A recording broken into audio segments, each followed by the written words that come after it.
Il n'y a pas plus hypocrite que les Libanais. Il dit, les Libanais, vous voyez là, ils sont là que non, ils sont gentils. Ils sont gentils où ça? Ceux-là, il n'y a pas quelqu'un qui est plus méchant que ceux-là.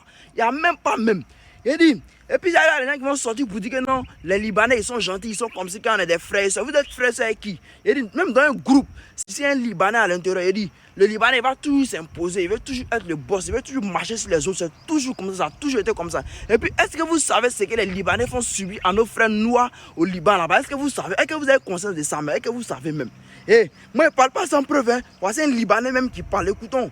Au Centre libanais des droits humains, dans la capitale libanaise, est-ce que vous avez connaissance du sort de ces femmes?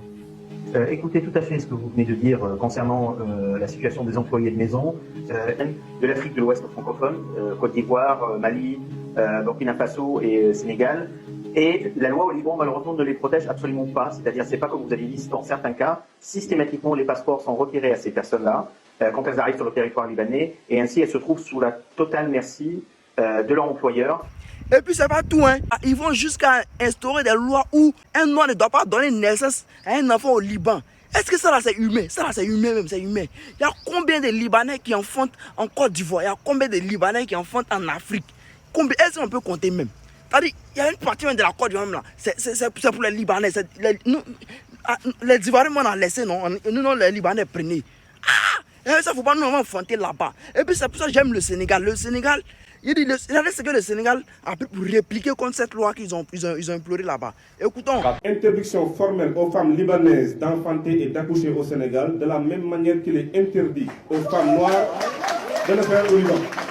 Vous voyez, c'est pour ça que moi j'aime le Sénégal, quoi. Vous voyez la réplique du Sénégal. Le gouvernement ivoirien pouvait répliquer comme ça. Si le gouvernement ivoirien pouvait restaurer ce genre de loi-là, où il y a des lois de réciprocité, c'est-à-dire, si toi tu masses mon pays, je masse ton pays, il doit y avoir ce genre de politique entre les nations, quoi. Là, comme cela, il n'y aura même pas de problème même. Et ça va accueillir plus de 100 000 Libanais en Côte d'Ivoire. Genre, c'est trop le pays de l'hospitalité, quoi.